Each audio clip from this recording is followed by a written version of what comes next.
Maybe I can already introduce Jeroen Junte, who is going to guide the evening tonight. So give a big hand to Jeroen. Thank you. Fifth time already. Yeah. Floor is yours. Thank you. Thank you so much. And welcome everybody again. My name is Jeroen Junte, of course, and I see some previous winners there from early editions. The first edition, the winner was there. And Shakira, where are you? Yes, there you are. Teun Zwiers, also a winner of 2 years ago, 3 years ago, 3 years already. You're getting old, Teun. You're getting old, maybe even a little bit wise. So we have a room full of people, but it's not about the people. It's about those 10 nominees from the Design Academy Eindhoven. And that what makes this prize so special. 10 nominees, handpicked by the jury. And well, if you're one of those 10 from the Design Academy who deserves to get the stage here, that means that you're not only the top of the Design Academy, which means that you're top of the Netherlands, but it also means that you're globally, like internationally, well to do. You're in pretty good company, being the 10 nominees here. Each nominee will have 3 minutes. And as we all agreed on, and I'm looking at the nominees now, it'll be 3 minutes and not more. And we will celebrate their work. And they've promised me, and by that also they've promised you that they will celebrate their work. So tonight will be a celebration of talent, of creativity. And 9 of these nominees will be present here. One is waiting for us, if I'm correct, in the Zoom. Yeah, but he is in the Zoom, right? Oh, but Jelle is also. Of course, I already mentioned. Of course, how stupid. The winner of last year, Jelle. Are you there? Jelle Segers, the winner of last year. 2 minutes. Okay, let me introduce Jelle. He was one of those students last year who took a big, big spot at the graduation show because he built his own equipment. He built a lens. I think it was like 3 meters wide, and he, with his lens, he melted iron, and with his iron he casted tools, and with the tools he made other tools, which he made the tools. So he was like a one-man factory, a celebration of industry and craft. And he is at the moment residing in France somewhere. So that's what the prize money can help you to do. I think he's living it large now. I think he's even retired maybe in France from the 5,000 euros. And now, but we'll see if he will be on the Zoom. We can ask him what the prize meant for his career, because apart from the 5,000, there's a lot of fame to be won as well. But to be honest, I'm the luckiest guy tonight because I don't have to sit at the jury. Before we started, I had a conversation with all the different nominees this year, and we will see a celebration of craft. We will see a celebration of creativity, but we will also see a critical stance on technology and what technology does. And we will also see a lot of celebration of the individuality. And I have a feeling that someone's looking at my back. Jelle, are you there? Yes, I'm there. Can you hear me? We can hear you. And Okay. can we please, before we start, can I have a big warm welcome for Jelle Segers, the winner of last year's.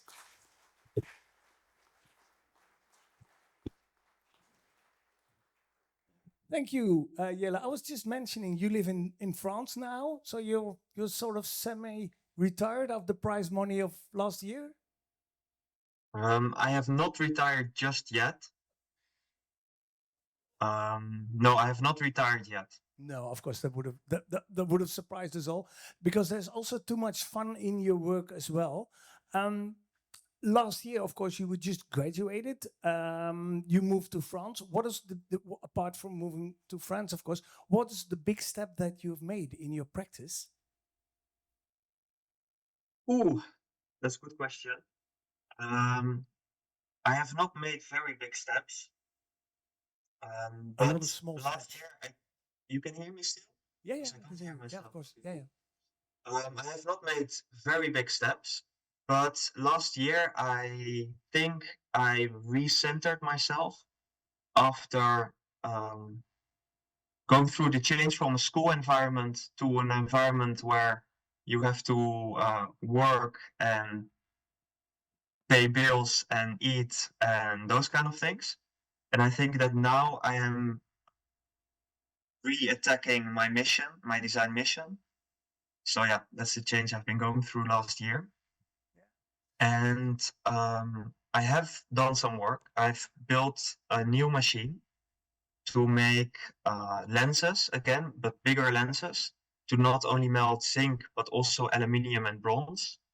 And the first of these lenses is on transport to Morocco, where I will be building the rest of the machine that supports the lens in the coming weeks.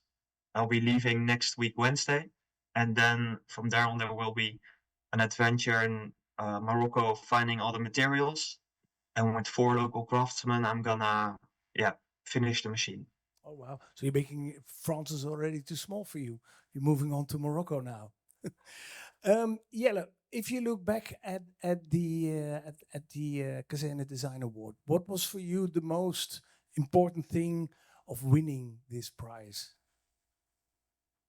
I think that the prize money is nice, but 5,000 euros is gone very quickly.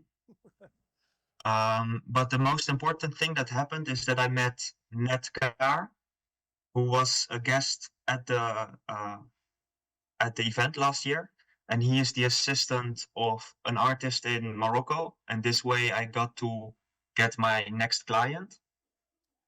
So that was really nice. So it started the same evening already. The journey after the Yeah, design after the Kazerne Design Award.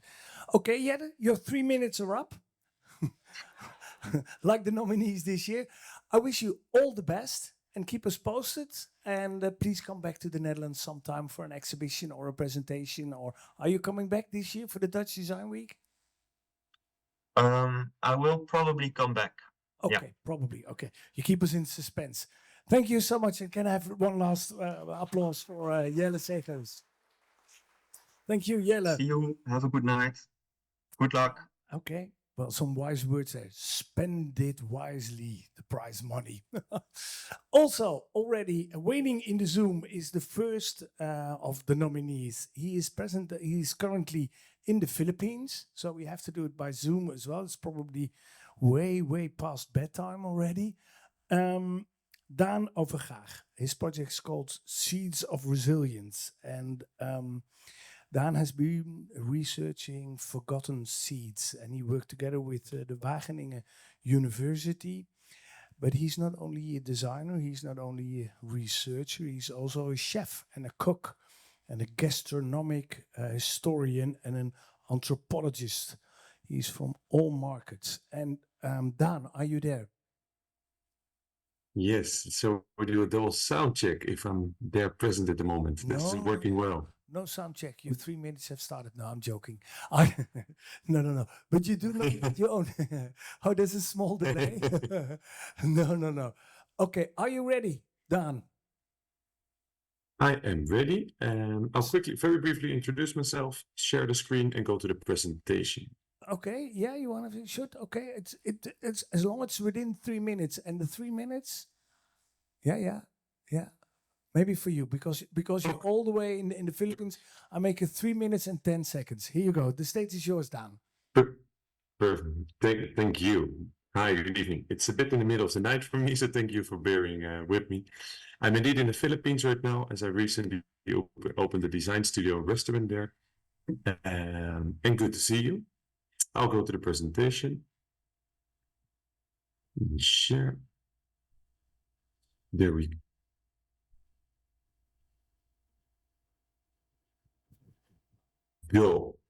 Review. Together with the University of Wageningen, who also have the Dutch seed bank, I re-explored last crops. Why did I do so? I'm a chef and I realized that during my process I never looked at plant seeds. During this research I realized that in plant breeding a lot of the crops that we eat nowadays are selected for their high productivity. And in that narrow selection, we leave out a lot of different crops. So I got curious what's left from agricultural production.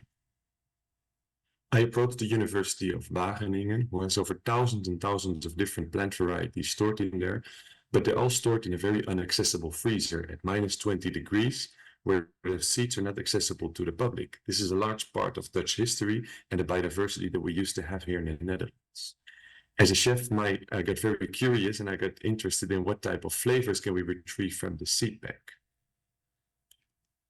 To follow up, I realized that I needed to start farming myself. So in the Beemstergaard, the region in the Zuidoost-Beemster in North Holland, I had a farm plot of 200 square meters in which, with a lot of blood, sweat and tears, I started cultivating these crops. Note here that I didn't have any prior farming experience, so it was a process onwards as well, how to prep the field and how to move on from there. This was in the beginning stage of my project, the photo you see here. I divided the crops in 3 categories. So I had on the same plot of 200 square meters, wild varieties, the crop wild ancestors, crops from the orange list, cultivated in the Netherlands between 1815 and 1950, and a modern variety. To exemplify, I had a wild potato from Mexico derived from the seed bank, 7 old potato varieties from between 1815 and 1950, and 1 modern variety that was just released on the market last year. The question asked there, do they taste different? What can we learn by growing these crops next to each other? Potatoes here is just an example, as there were a lot of different crops there. These crops were all on the farm, and the object you see here is my menu and simultaneously my archive of all the seeds. I gathered all the seeds, and by highlighting them with magnifying glasses, I highlighted each day the seeds that were that day on the menu that I cooked. I tell menu because I activated the farm last summer as a pop-up restaurant. This was a way of inviting people to the farm and letting them see, taste, and experience the difference that we had in it, looking back into the history and in the future of plant breeding.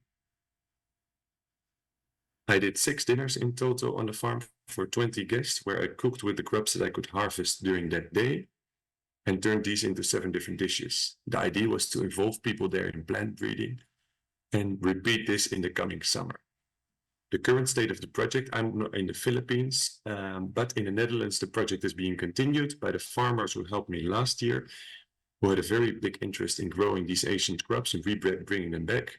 I could use my access as a student last year to open up the Dutch seed bank, which is normally inaccessible for the public. And now these crops are being regrown again by the farmers, which I will be cooking again, most probably this summer. That's it, guys. Thank you for bearing with me. Sharp. Thank you, Daan.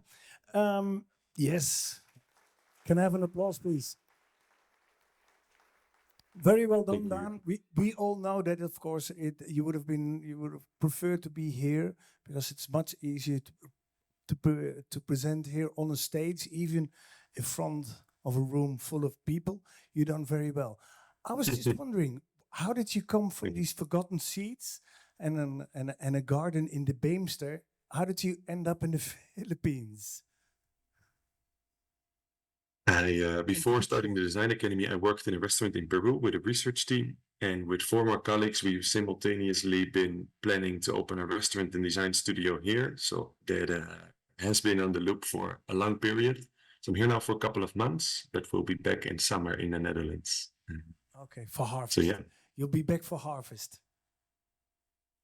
Indeed, for harvest, and luckily this time someone else is doing the hard work on the farm. I can dedicate my time to other activities, and I can come back for the thing that I love to do most, is the cooking. The cooking is what you love to do most. Okay, good to know. Daan, Yes. We'll be back later on this evening. Stay with us. Thank you. Stay awake. Thank Thank you. you, guys. Well, and I must say, presenting first and then being the only one to present by Zoom, that's tough. So for the rest of you 9, it's going to be a cookie. Next up, we see this big installation here already, is Ben van Kemenade. His project is called Regenerated, and it's a beautiful project. I already saw it during one of the projects that made a big impression on me during the Dutch Design Week, not only because it was at the entrance, but because it's such a beautiful play on old and new and what we do with knowledge and craft. And that's presented in a way that's a beautiful piece of craft itself. Can I please have a warm welcome for Ben van Kemenade?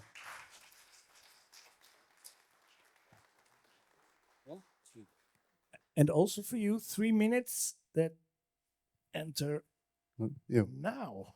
Now, hello. My project started with this piece of wood and with the question, who made those marks on there? As you can see, this piece came out of that house. It was owned by Ricky van Dullemen, and she was a carpenter for 40 years. And she would often go from the Hazenakkerstraat to the Amsterdamse Feyenoordhandel. And if you do that for 40 years, you kind of imagine where she ended up with a huge collection of timbers. And these are all the timbers together. Some pieces are smaller and others are bigger than me. And what is really special about this collection, and I knew because she could no longer take care of these woods herself, I presented myself as the preserver and the caretaker of this collection. So,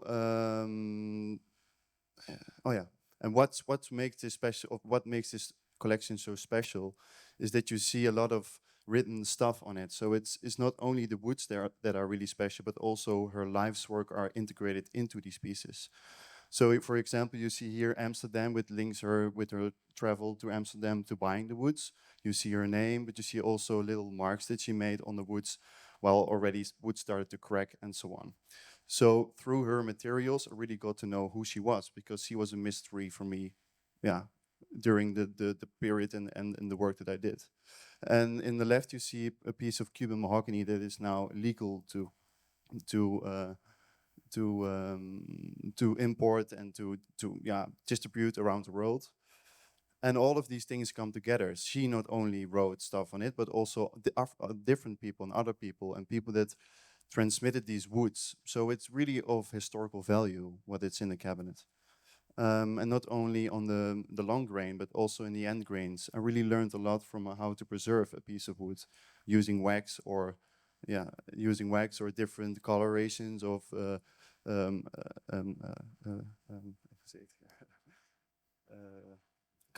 colors doesn't matter.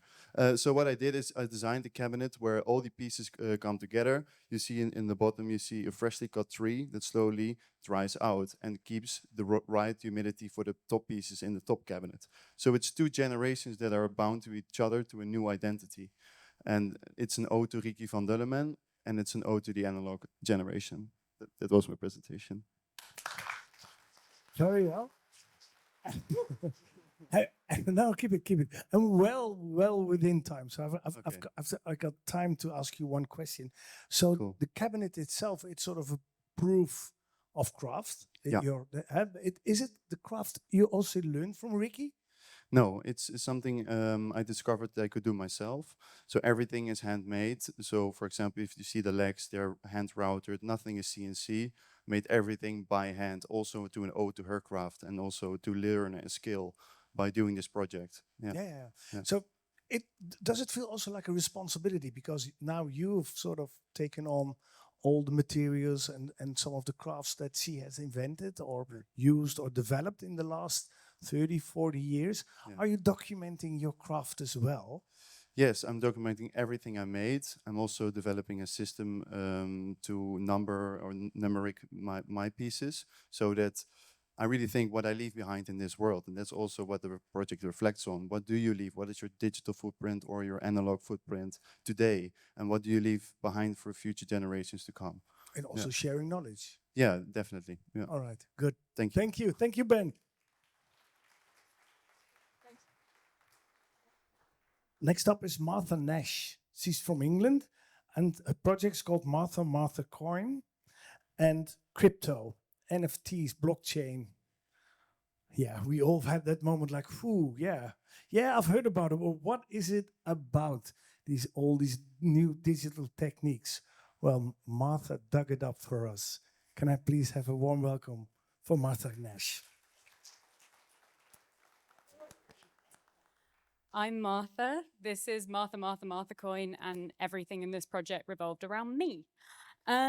Economic systems, both traditional and crypto, are not easily accessible to those who are not digitally or financially literate.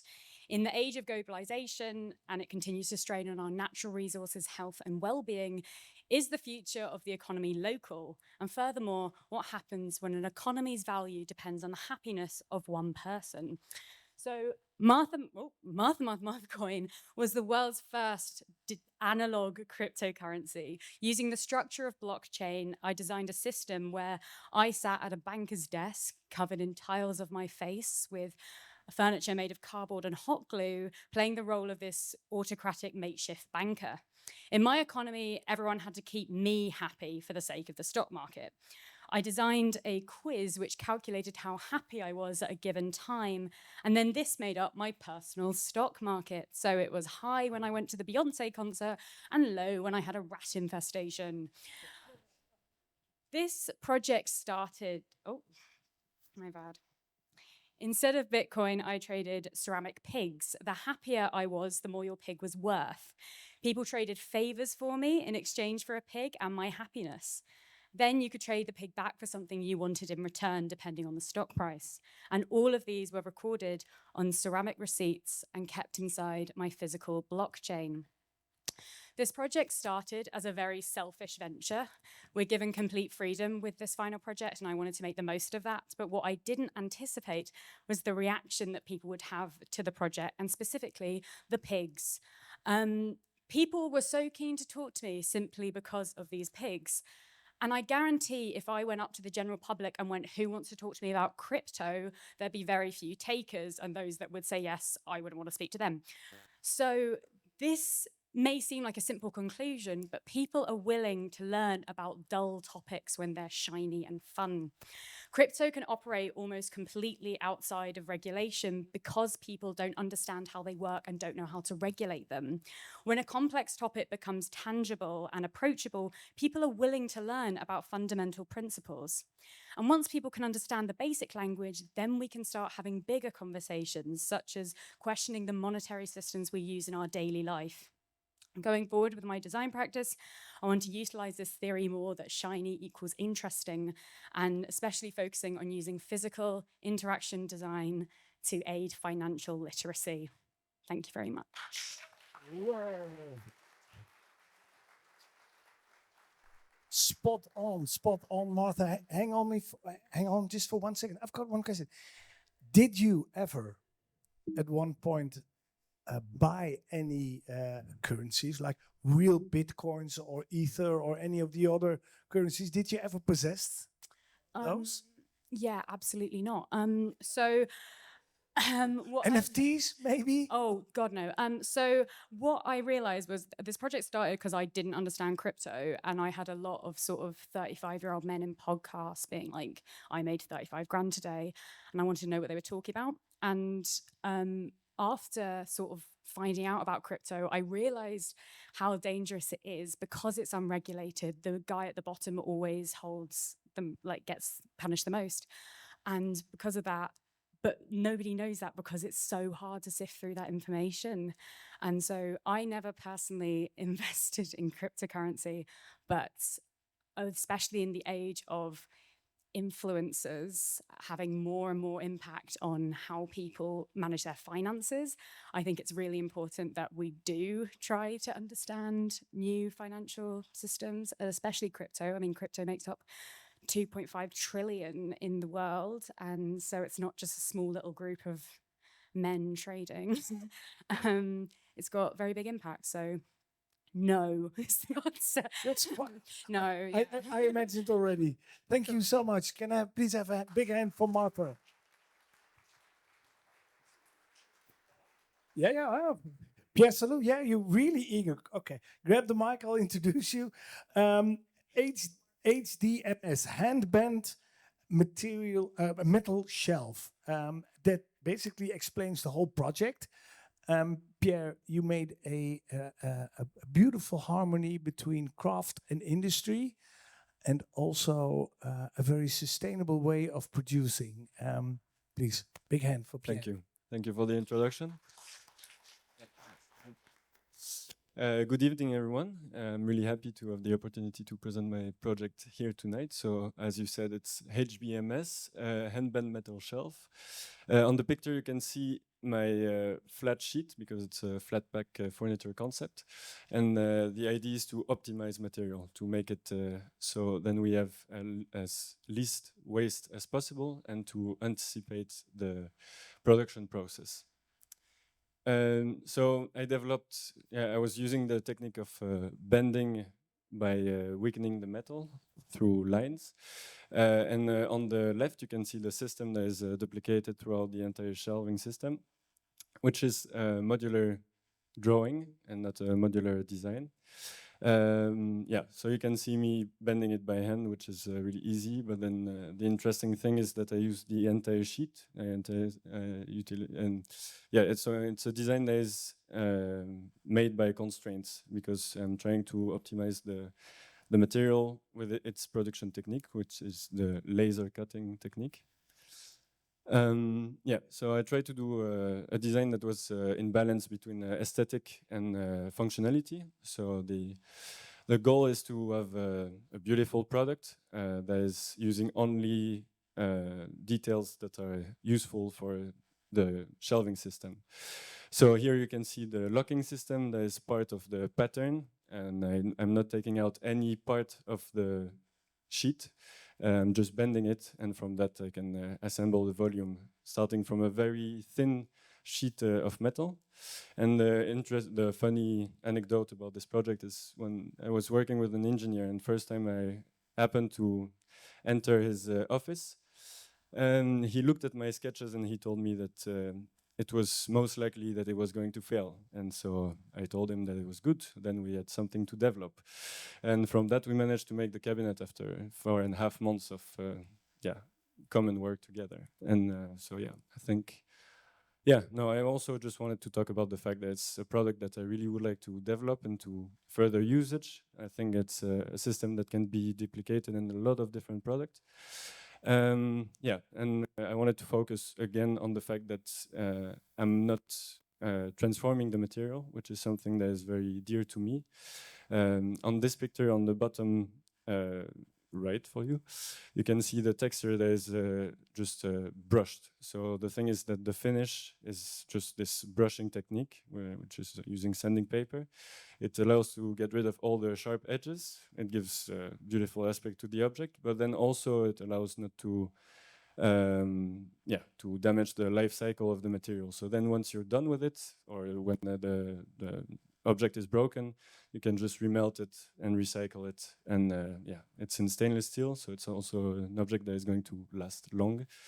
I think I'm going to stop there, and thank you very much. Well, Pierre, you stopped exactly after 3 minutes. On the dot. On the dot, just like your project. It seems to me like an origami way of designing with metal. Yeah, true. And I'm not only designing with metal, but then this is the outcome I got with this specific technique. And it's something I would like also to extend to different materials, different production techniques. Yeah. And we'll see where it's going to go, I guess.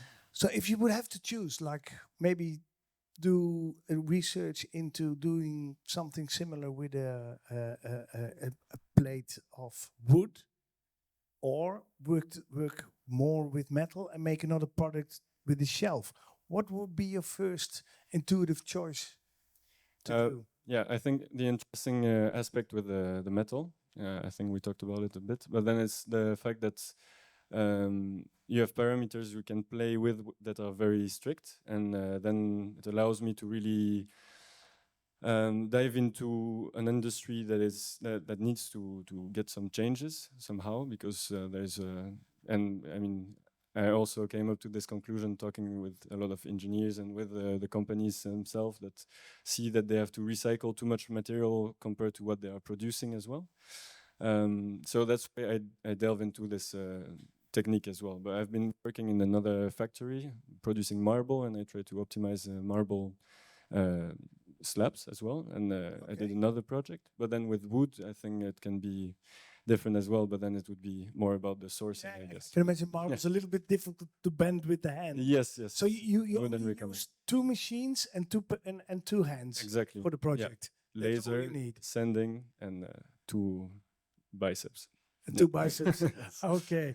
Can I have a big applause? Thank you very much. Yes, hello. Next up is Seungbee all the way from Korea. And what if we could even more personalize our Tinder, for example, or another dating app? How do we rely for our intimacy on algorithms? And what does it mean to be relenting on algorithms that much? I'm taking up your stage. I'm moving out. 3 minutes for you. Good luck. Hello everyone, I'm Bee. As a designer, I consider how advancing technology can harmonize with human in the future. I create story with trigger point where people can think and question about the direction we should be heading in. Today, I will be presenting my graduation project titled Things We Can Love May Be Inevitably Be Machine. My stance on technology is simple. Technology can make a mistake and provide wrong information just like us. So this machine is digital version of myself. I datize my physiognomy preference and create an algorithm with it and training them into the machine. It analyzes users' face and evaluate how much I might like them based on my data and print the result paper. Those with high score can get a result with all my information like my number and my personal Instagram ID, while those with lower scores only can get my email address. Physiognomy, the practice of judging features, judging character from facial feature has ancient root.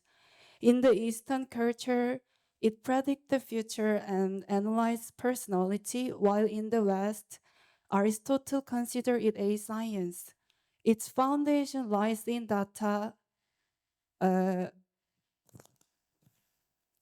observation of how people with certain feature behave. And the B machine's algorithm trains on data that originate from my brain, so it resembles me. Despite its appearance as a precise machine, it reflects my imperfect aspect, a human being who makes mistakes and wrong decisions. Behind the facade of AI and technology lies humanity with its bias and prejudice. Data and algorithm are merely digitalized version of ourselves, informed by our experience and preferences. In this era of love in the data age, where AI keep recommended what we can love, we must also consider what we want to love. Let's take on a journey not just focusing on what we can love, but also on what we truly want to love. Thank you. Thank you, B. Thank you.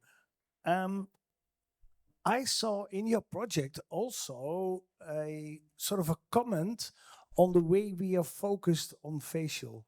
You know, we always look when we look for a date or maybe someone to hang out with. Usually, we first look at the appearance, right? And I saw in your project also a comment on that.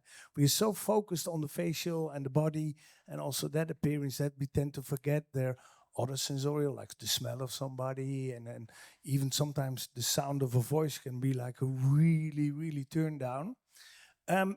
Did I see that right? I mean, is that also in your project, or is it more focused solely on the difference between the way you preserve beauty and an algorithm does it?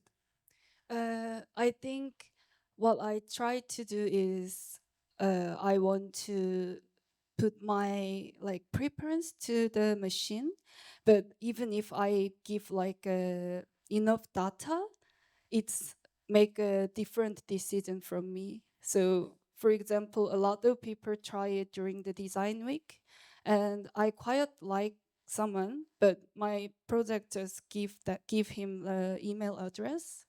So Okay, that can be a mistake as well. And did you ever try it on somebody you really liked as well? my mom. Okay, and what was the outcome? She got 90%, so she was the highest. So he was very proud with your project, right? Maybe it's because she looks like me. Okay, it's a very interesting project that sort of delves into this scheme world of Tinder, of algorithms, and how we let our intimacy being moved by that. Thank you so much, B. Thank you. Before we move on to the next 5, I'm gonna run you quickly through the first 5 because when the evening evolves and you might tend to forget who were the first ones. We started off all the way in the Philippines, right? Still remember? Seeds of Resilience by Daan Overgaag, who was working with forgotten seeds and made new dishes out of them. He came from us by Zoom. After that was Ben van Kemenade, this beautiful cabinet, how we can pass on analog craft and analog knowledge in this digital world, and also the beautiful take of the old feeding, of the new feeding on the old, because the old wood gets preserved by the new wood who gives off the fluids. Martha Nash, beautiful presentation. I got to learn a lot more about not specifically Bitcoin, but the importance of the importance of understanding how intricate and complex the financial structures are in the world. And she also made a beautiful, like, analog and very physical representation of the Bitcoin. So already we see sort of a thread in the projects already presented. There's a lot of joy in making, and there's also like a critique on what we can expect from the digital world. Pierre, who made a beautiful combination of craft and the industrial in a very sustainable way with less of zero, I must say, with zero waste. And we will probably see in the future whether it be wood or maybe some other furniture than shelves. There's a lot to be explored even in that project. And just now on stage was B, Seungbee Han, with a beautiful project also on a critical stance on what we can expect of the digital world and algorithms, and to what extent we can allow these algorithms and digital technology to play a role in our intimacy. So we're halfway already. And how's the jury doing? Yeah, we're doing good? You're doing good. Okay, that's good. When the jury is doing good, we're all good. So we move on to the next 5 nominees for the Kazerne Design Award. Next up is Niels Nijman. What is real? I think that's a very, very urgent question. What is real in the world of fake news, in the world of AI, but also in the world of counterfeit? You know, people wear beautiful, expensive clothes, but you never know what is real. And Niels made an investigation into that. Welcome to the beautiful world of Louis Vuitton, Gucci, Air Max, T, and Lacoste shoe bag. Give it up for Niels.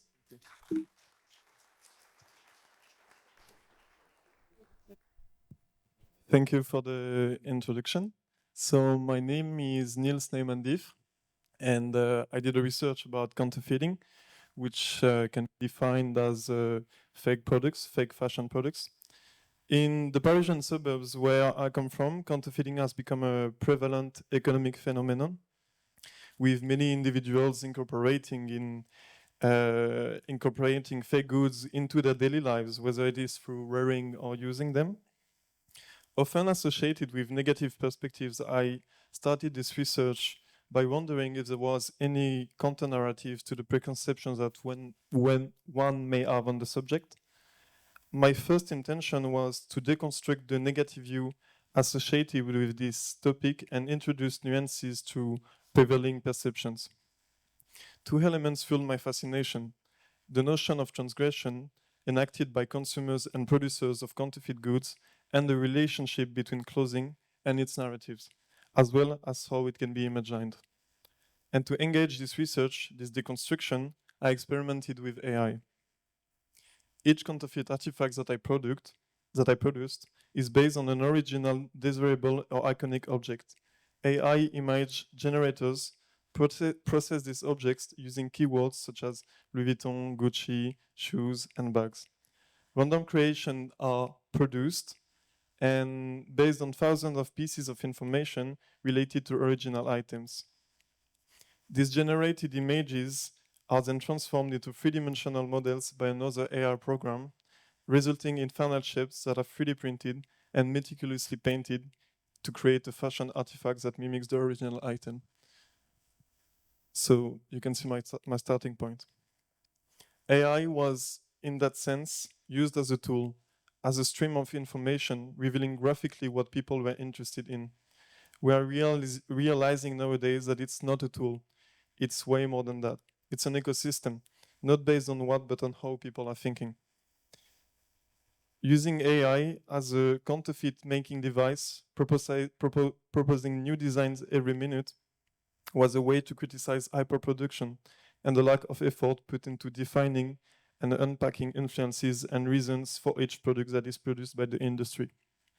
But also to create a possibility, an opening. By practicing subversiveness, it builds new imaginaries and it raises question. Is there still space to be creative in an algorithmic world? And can this creativity be driven by engaging in transgressive and non-expected behaviors? Earlier, I mentioned transgression, which involves crossing limits to reach the ultimate limit. Transgression is not simply opposition to a limit. It surpasses all limit in principle, beyond affirming the possibility of living differently, beyond established boundaries. The act of counterfeiting, seen as a transgressive way, may indeed propose an alternative way of living. Thank you. Thank you, Niels. It's very difficult not to stutter when you hear yourself. Sorry. No. I think is there, for me, there's a comparison. If we all use Midjourney and DALL-E and all these image generators, these AI machines, and there's a super flow of images, too much images. Isn't that the same with fashion? Isn't that just too much fashion and too little creativity? That's a very large question. But I think what was interesting indeed with making this object is that you could realize with just by changing a word or influencing on the prompt how much it was changing. I was not trying to criticize really the creative part of boosting fashion, like how creative is fashion right now, but more to say maybe we can use tool in a different way and tools that are so abstract like AI, to do some things that can be creative and can go further. Yeah. Was there in the investigation? Did you ever came up? Sorry. Did you ever came up with an object or a fashion item you were like, yeah, that's something I would buy, fake or not? Yeah, of course. The interesting thing is that counterfeiting is also really revolving around aesthetics, so it's always seen as something fun, something that looks cool most of the time. But I was also realizing by talking with people who were wearing counterfeiting that it was such a strong thing to build yourself socially as a young kid, especially in the Parisian suburbs, that you had to use this almost as an armor to, I have some kind of value because my clothes have some kind of value. So it was, it was at the end a bit more deep than fashion. But I totally agree with what you were saying, like how do you bring attention to a topic by doing something glossy and good looking? And counterfeiting is somehow also about that, like talking about the failure of industry nowadays and what people are doing in the interstices and the space in between. Lots of angles in your project. Dive into that later on. Thank you, Niels. Thank you. The next nominee has a very personal project. And it's could be a very scary project, but I think it's a very almost funny project. But at the same time, it can be a disturbing project. It's a project by Clemens Tomlow. and it's called Monster Under the Bed. And it deals with monsters and why we are afraid of monsters. And should we be afraid of monsters? Please, come to the stage, Clemens. Can I have a warm welcome for Clemens Tomlow? Hello. I'm a bit nervous, but I'm going to do my best. Hello, my name is Clemens Tomlow, and this is my project, Monster Under the Bed. First of all, what do you think when you hear the title, Monsters Under the Bed? Exactly. It's kind of about fairy tales and bedtime stories, in which monsters were always used as these scary beings that are so dangerous and weird. But a little Clemens was not repulsed. He was intrigued. He wanted to know more about their story. What made them so feared? I understood these monsters were the outsiders, the freaks, the oddballs, the ones who didn't fit in. But that was me, the misunderstood. And that's how my project started. If I was a monster, who would I be? 12-year-old me would be a blue monster. He's scared and feels stuck in a box he was never in and was never his. Can he ever be himself? He doesn't know. 50-year-old me is the monster of celebration. He is finally allowed to be. He is celebrated and accepted without ridicule. He is the explosion of color that's finally allowed to escape. And then after that, there is the monster of pride, which is here today. He knows who he is, and he is able to escape these boxes completely. This monster is about freedom and knowing who you are. The good, the bad, and the ugly. That is what my project is about. It's a visualization of all these stories of oddballs around the world that didn't fit this mold, and that talk about the road of self-expression, and that once you can fully be yourself, you step into your own power. And I know it's not easy, for it takes courage and support and strength, but you'll make it. And even though I designed from my own perspective as a gay kid trying to find his way in the world, I think this is such a beautiful and universal tale that should be spoken about, whether that be sexuality, race, religion, or anything else. And before I give the mic to the next person, I would want to leave you with this challenge. Next time you want to judge someone that you don't understand or you don't fully know what they are, take a step back and hear their story before you make your own decision and opinion. Thank you. Wow, thank you, Clemens. Thank you. No, keep the mic. Okay. No, I was about to give it back.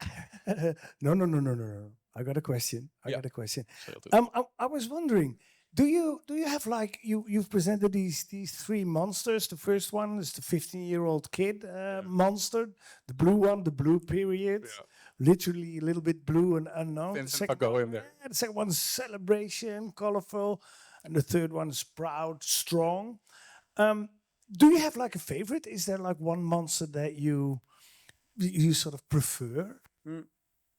It's funny because everyone always asks me this, but it's really difficult to say because they all have this beauty in it. You know, even if it be sadness, celebration, or pride, it's three versions of the same person. And I honestly could not give you any specific one because they're all so different and they all have such different craft in it. But the blue one has a special place in my heart because it's my starting point of who I am today. That's the start of the monster series, of course. Yeah. Could you imagine that there will be more monsters to come in different periods of your life? For sure. I also think that in everyone's life, I mean, think about it yourself. In specific actions and specific places that you are and specific moments that you live, you can feel that it's like a different part of your entity. Like if today I'm standing here, I'm kind of tapping into the third monster to try and be a little bit proud, you know, to kind of stand there and be like, okay, this is my space. But at the same time, I'm also the first one, you know, and it's like every person has so many different versions of their own entity that I can, for myself, imagine there's like 7 more monsters coming. So keep your eyes peeled. Okay, so is it embrace your monsters. Yeah. Thank you. Thank you, Clemens. Thank you. We're entering a new era. I think we were all sort of ready for the Anthropocene. No. The Symbiocene. And how do we design for the Symbiocene, this new area where man and nature sort of in symbiosis will live? Oh, I'm taking you. I'm spoiler alert. Spoiler alert. Lotte Wigman, she's already coming. She made a very impressive project. You even won the René Smeets Award with it. So you already have an award. Maybe there's room for a second one. Can I please have a big applause for Lotte Wigman?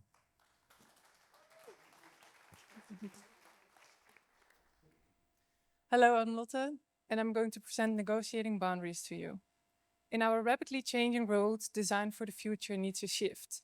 Negotiating Boundaries proposes a design approach on designing for the Symbiocene, where humans and non-humans coexist in harmony. We chose Zoutelande as our location because this represents a crucial boundary between marine life and human activity, a boundary that is more and more under threat due to rising sea level. We must consider marine organisms in our constructural decisions as they become our future inhabitants of our coastal areas. Our design addresses these challenges head-on by creating a tidal pool not only for human, but also for non-human beings, water and land, facilitating a dynamic ecosystem in this intertidal zone. Time is a central element in our design approach, where erosion facilitates different stages of habitation. Tidal pools are vital ecosystems for biodiversity, serving as nursery grounds, creating opportunity for research and education. Our design embraces these principles.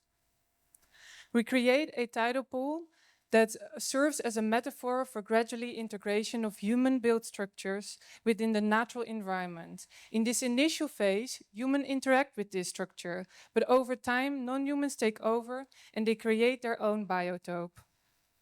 We draw inspiration from traditional ecological knowledge of shell lime architecture, using locally sourced materials from the Dutch aquaculture, mussels and oysters, abandoned lime, where we transform this into a material that is inspired by fossil forest limestone, a material that not only highlights ecological interconnectedness, but also minimizes the impact on the ecosystem.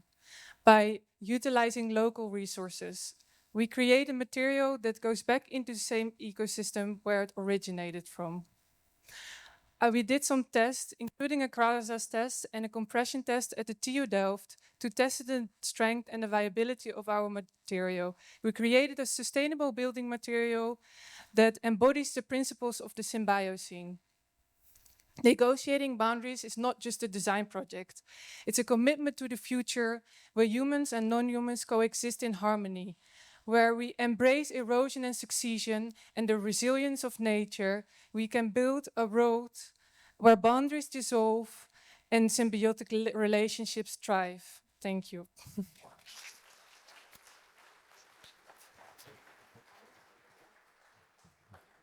Very powerful ambition you have. Your project is sort of a mix of material research, but at the same time, it's a very hands-on project. You end up with the elements are over there. You can have a look in the break when the jury sort of gathers around. So there's also hands-on product design. There's also a material research.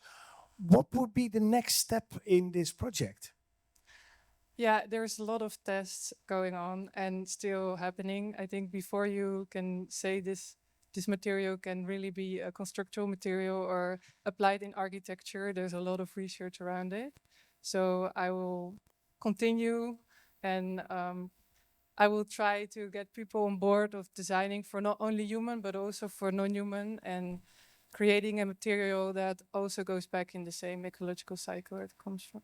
Yeah, well, it seemed to me also like the kind of, not even a project, not even material research, maybe not even product design, but also a methodology that can be applied, whether it be on the Wadden here in the Netherlands, or maybe the Chark coast, rock coast of England, or maybe even the Mediterranean coast. Do you feel like you've sort of researched something that could be applied everywhere in the world?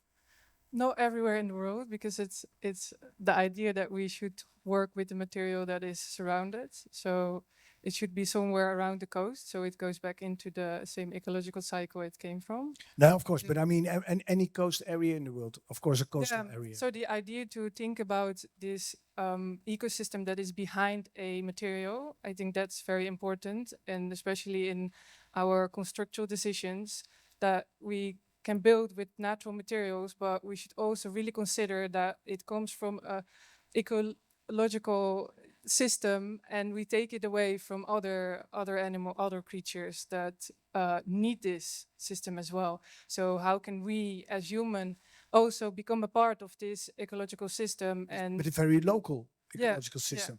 exactly. So the place where you take the materials from the ecosystem, be it the coast or the bottom of the sea, that's where you have to apply it. Yeah. All right. Thank you. Thank you, Lotte.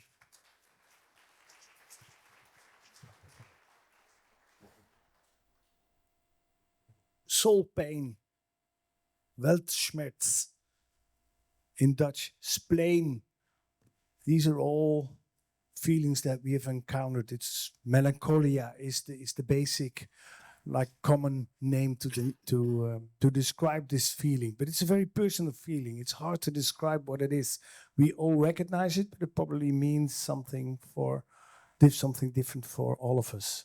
That is the starting point for the project, A Consolation for Melancholic Souls in 10 reenactments. Can I please have a warm welcome for Alissa, Guillouet?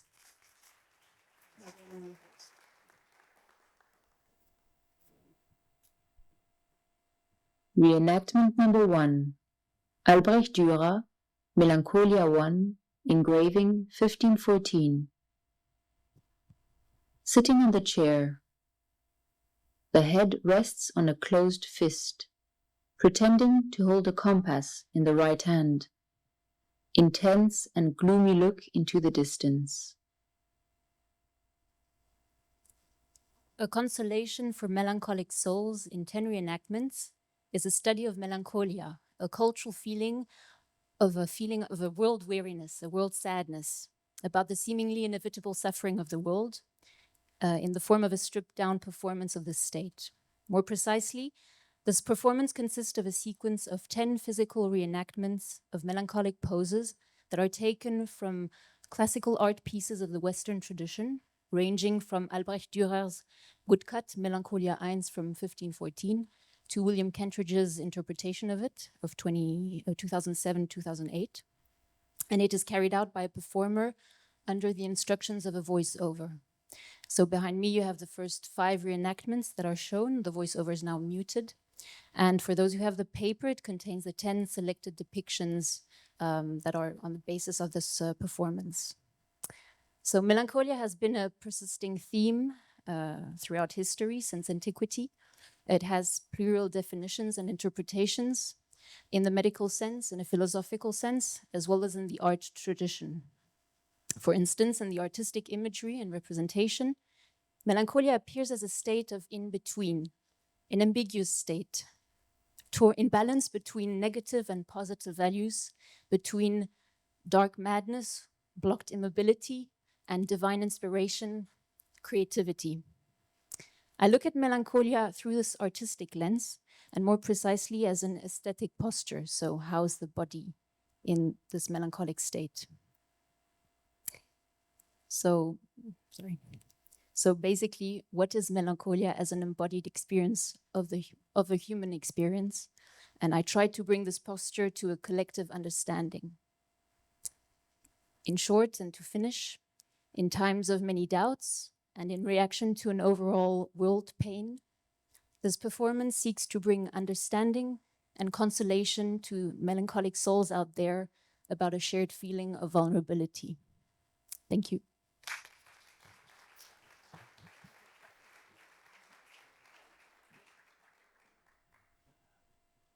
Alissa, they say a good designer reflects its time. We've seen projects about the sea level. We've seen projects about AI. We've seen projects about the way we emotionally connect through technology. These are very urgent societal questions. In what way does a project about melancholia reflect is that a sign of the times? In what way does it reflect the time we live in? Well, I think it's a meditative state of doubt, of a conscience of a vulnerability, turned towards the future that is uncertain. And we are in a world where suffering exists, where doubt exists. So it is nice to have it represented, to have it acknowledged, this feeling of fragility, and to think about it. It's also a sort of break in time, a melancholic posture, towards the future that has many potentials. So what do we do about it with all we have now, kind of? Yeah, if you look at the postures, most of them have a very reflective constellation. They reflect sort of thinking, easy times. Is that maybe also something that we're lacking because we're running from one war to another war, to one crisis, to an energy crisis, to a food crisis, to, well, climate crisis? The awareness of a duration, of a pause in time is probably necessary before taking any decision. On a more personal note, why did you choose melancholy? Because in the history of art, the last couple of centuries, there are lots of emotions. Are you a melancholic person? From time to time, when I'm dry of inspiration and I fear it will not come. So I'm in this state of pending moment. And if it comes, you indulge in it? To some extent, of course. To some extent, and I look at these images and I feel their therapeutic function somehow. And it triggers a understanding and a identification to move on afterwards. Okay, it's a very hopeful project. Thank you. Yes. Alissa.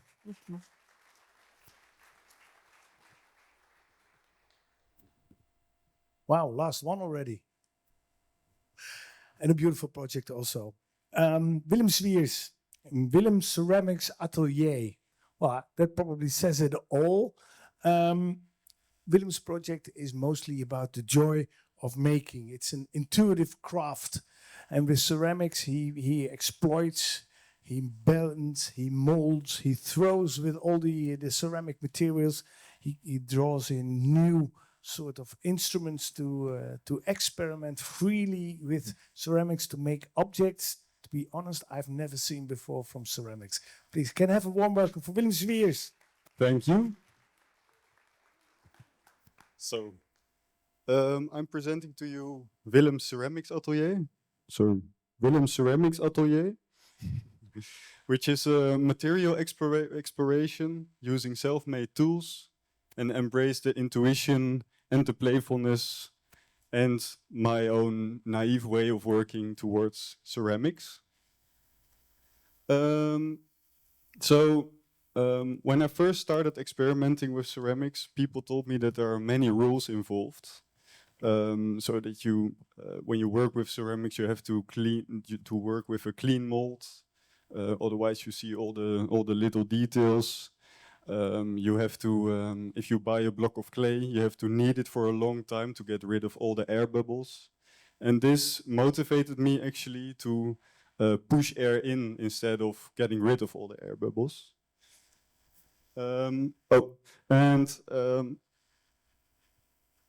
While I was experimenting a lot, I kept track of this book. This was my favorite thing. I used all kinds of different techniques. I want to show you two techniques that I used. I use way more of them, but otherwise it's a bit too much. The first one is my meat grinder. When I first started with the meat grinder, I put clay in it, and then at a certain point the spaghetti came out, and then I modified the front to be able to make tubes with them. So then I built it around molds, I put it inside molds, and then at a certain point I made a whole table that can go up and down, as you can see. Because otherwise, if you make tubes out of clay, it will all collapse at a certain point. And so here you can see that this table can go up and down. And yeah, it made me help to make more functional objects out of ceramics. Like this chair. And the second process that I want to show is by blowing up ceramics. So I used wooden molds and then I blew it up with compressed air like a balloon. And then sometimes it ripped, sometimes it broke, but that's also a certain aesthetic, which is also nice, but sometimes it's also not so nice. But also some functional objects came out. So after this whole exploration I did, I built this whole installation. With in the shelf is my whole atelier with tryouts and samples. And on the podiums you see more finished objects, which refer also to industrial processes like blowing up and extruding. And it's also questioning when things are done, like this presentation. Exactly. Good guess, Willem. Okay, take us, it's going to be scary, but take us into your head for 1 minute. What came first, the idea to make a chair out of ceramics or the idea to use a meat grinder for that? First the meat grinder. Okay, Yeah. the meat grinder made you do it. Yeah, Right. yeah, exactly. Okay. Yeah, I saw these tubes and then I thought it would be interesting to make some sort of construction. First I made some small stools, and then they shrunk a lot because ceramic shrinks quite a lot in the kiln, and then they become almost like baby stools. So I had to make them a bit bigger, and so this process went on, and Yeah, there's a lot of joy in the making, and I was sitting there.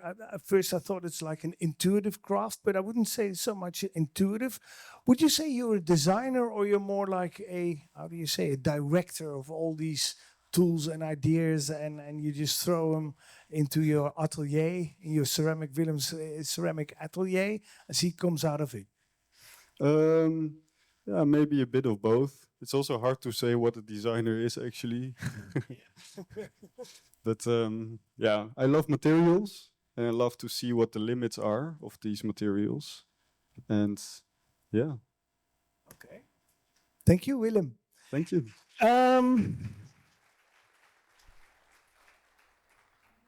I'm struggling a little bit with these new cards I have, and there's a ring through it. I thought that would be very handy. It's like the worst. Anyway, sorry about this.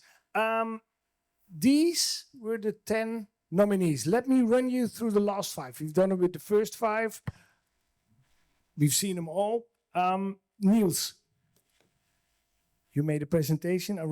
If I just repeat the name of your project, probably everybody will know immediately what the project was about. Louis Vuitton, Gucci, Air Max, T&N Lacoste shoe bag. An investigation into what is real and to what is fake. And what the hell does AI have to do with that? Clemens Tomlow, a very beautiful, but also a little bit scary project, The Monster Under the Bed, and how we can learn how to embrace the monster in ourselves instead of hiding it away. Because the monster is also a metaphor for the things that we don't know. And shouldn't we be more curious about the things we don't know? Lotte Wigman, of course, an inclusive project of man and nature, not only about rising sea levels, but also how we're going to enter the symbiosis in this era where man and nature sort of live and work in balance. Then, of course, Alissa Guillouet, beautiful, melancholic. No, I wouldn't say the project itself is melancholic. It's a very beautiful, poetic, and sensitive project about melancholy. And of course, we saw it here, Willem's ceramic atelier, a beautiful celebration of materials and creativity. Nothing to do with AI, nothing to do with technology. Just a meat grinder and a big pile of ceramics. So, and now the jury has to select one winner of these 10 different projects. And of course, we, as it goes every year during the Kazerne Design Awards, we already run a little bit late. So what we're going to do is the jury is going to retreat, and we're all going to laugh at them because we don't have to do that. And we can mingle around. The nominees can have a drink and a smoke and relax a little bit. Everybody can look at the 10 projects gathered around here. And then when the white smoke enters from the jury chamber, we will all gather here. See you in a bit.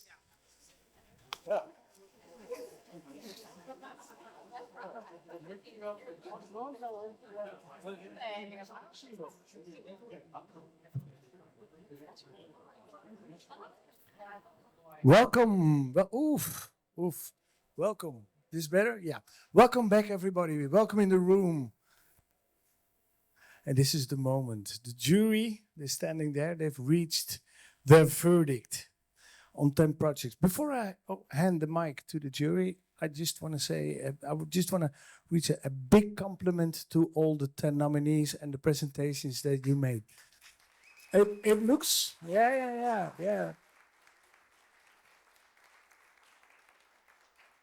You made it look so easy to present for 3 minutes here on the stage, but believe me, it's very difficult to be here on a stage with a microphone and to entertain the people and let them listen to you. It's very, very hard. So a big hand to all 10 of you and the projects that you show. I think they were very urgent projects.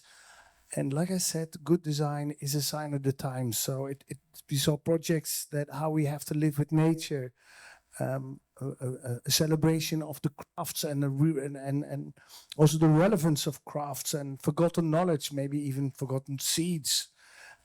We've seen intimate investigations of how we can learn to love the monsters and see hope in melancholia. We saw the joy of making, lots of joy of making, whether it is with industrial metal or it is with a meat grinder and some ceramics. We've also seen critical stance on what to extent do we let AI and other technology rule or intimacy or creativity. So we've seen beautiful projects, and it is therefore with great joy and also excitement, I don't know who wins either, I present the microphone to the jury. Can I please have on stage from the jury Daphna Isaacs? Daphna Borgraaf van Daphna Isaacs. Ja, zoiets, weet je ook alweer. En of course, Kiki van Eyck. Jan Hoorntje, the generous sponsor from the Rotary. And of course, the jury member. And for the first time, she's not cried, but it's still early during a Kazerne Design Awards. With great joy, I give you the microphone. Annemoon. Thank you. Not yet. I hope that Daan is also present again in the Zoom. I hope that's possible. Yeah, okay. Yes, there he is. I hope you can see us.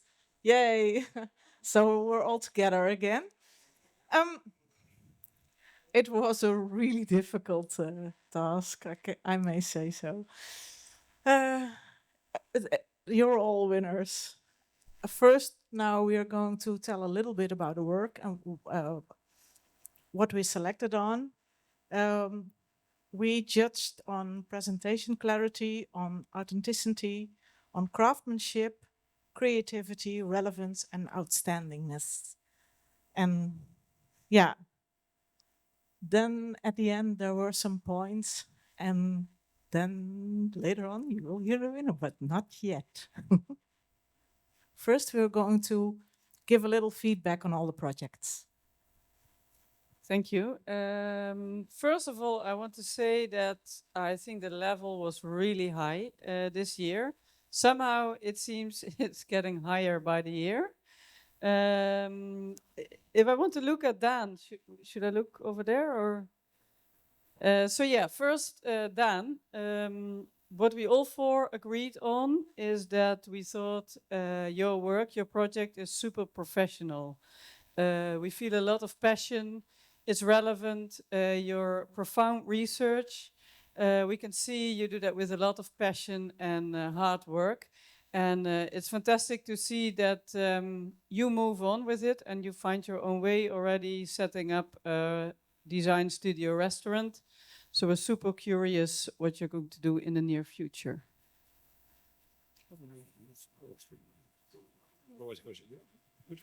I'll do the second one. Okay, then we're just gonna hand over the mic. Great. Okay. First of all, great presentations, great work.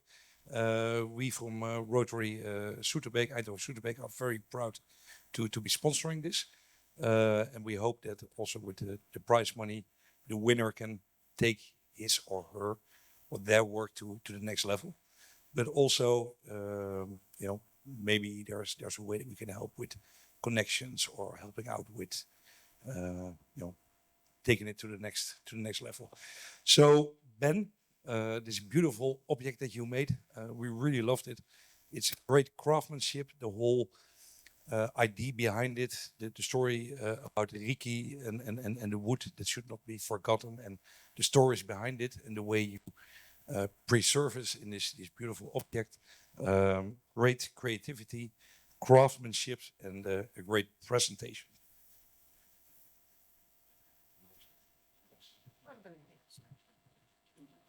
Well, Marta, did I ever thought of getting interested in Bitcoins?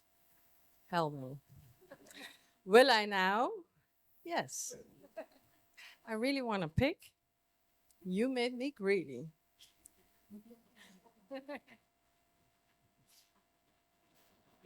Me again. Pierre, great work.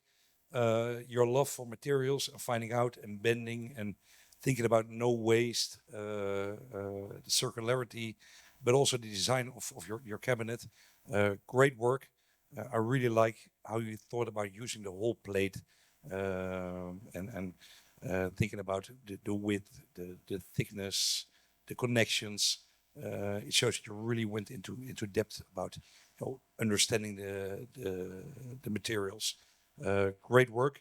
I'd love to have a couple of those cabinets in my home. So hopefully I can help you with some production sites. But great work. We were really impressed by the craftsmanship and your perseverance. One more thing before we go to number 5, just a little gimmick. We also let AI do the voting. And I can already tell you that they were completely wrong. So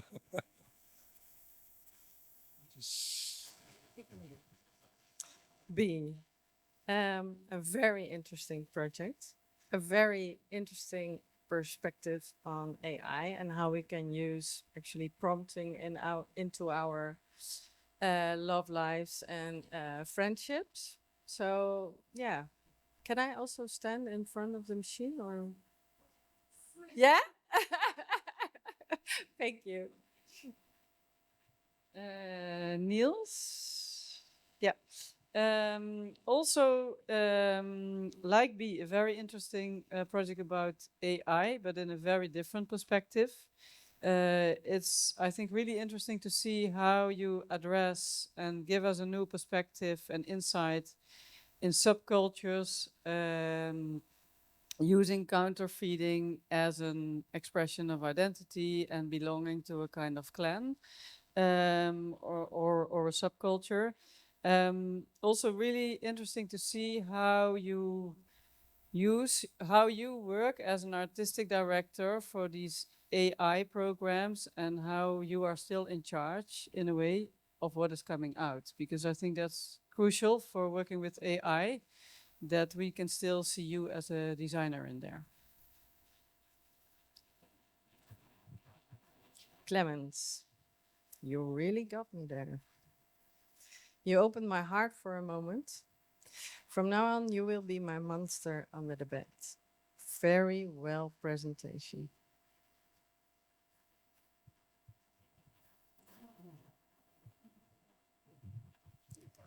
Lotte, your work is so relevant. In the cultural world, everybody is speaking on the non-human and human connection. I think you made it very clear on what we need to do. We need to become more nature inclusive. And this is a really visionary project, so well done. Alissa, your work on Melancholia is super poetic. It's very well performed. It's exactly spot on. It's very interesting how you interpret classical art pieces. And I saw it already at your exam day. And I thought it was super fascinating how a gesture of a person can immediately remind you of that art piece. I think that's super well done. Also the whole scenography, all the choices you made. Etzo, who is here in the public, he said, this is a piece that Van Abbe should buy for their collection. I know that Etzo is at the promoters of the Van Abbe Museum, so maybe he can help you later on. That's, of course, also something I hope you all will take into account when you leave today. What can you do for these great talents? And then Willem, the joy of the making, the experiment that you do. I can just say, see great future, and for what I heard, you're already adopted by numerous galleries, so just go on and you will get there. And then.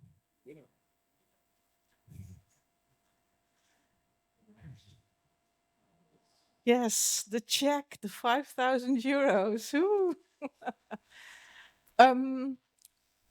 It's every year the same, that we come in here with a different name than who is going to get it. Yeah, but this year, we were unanimous. And Marta, you won?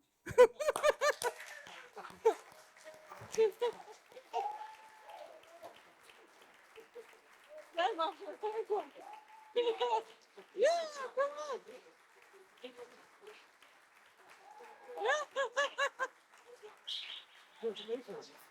Yes.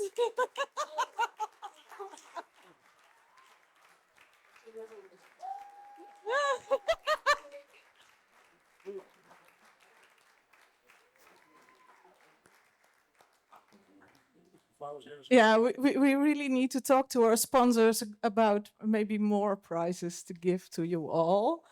However, you are a deserved winning. Your presentation was stunning. We all want your pigs now. Yeah. And what Daphne said already, I would never have thought that I would be more interested in different currencies right now. So well done. And the great thing is that we invested in your currency, so it must go up now. So maybe it's a little bit fraud. High at the moment. Oh my God. Thank you so much. This won't fit on the Eurostar, but thank you so much. I don't know what else to say. Yeah. I think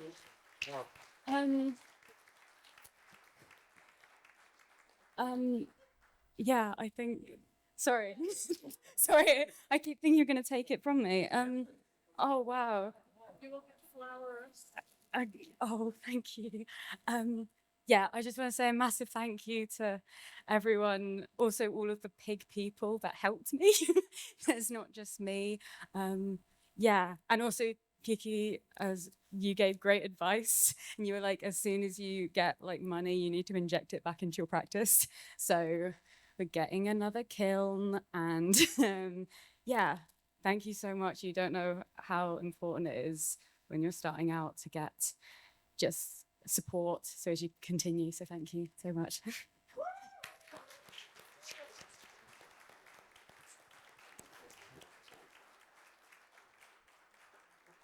I think actually we all know how important it is, and that's why why you deserve it so much. And I'm so sorry that we can't all give you this prize, but please be aware that you're now part of the Kazerne community and we will help you wherever we can.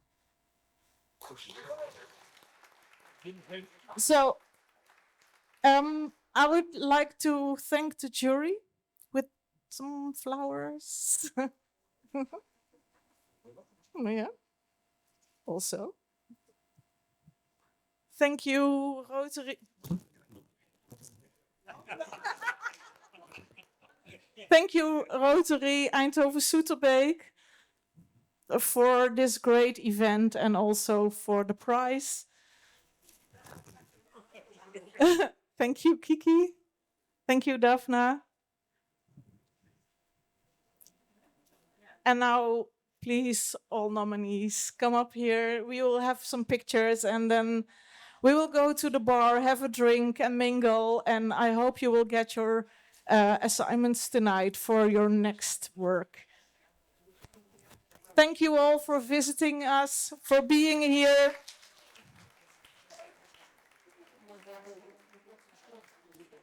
Jeroen?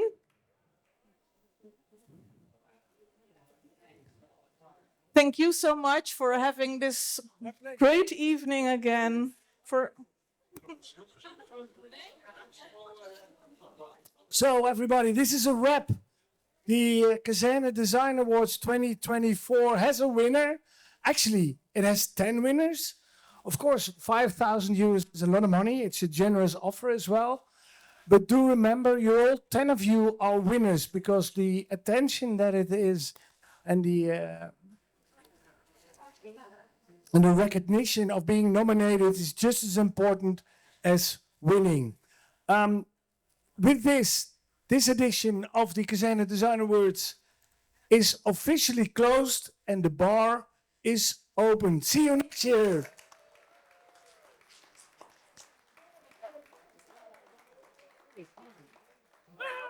Zeker. Een ruikertje.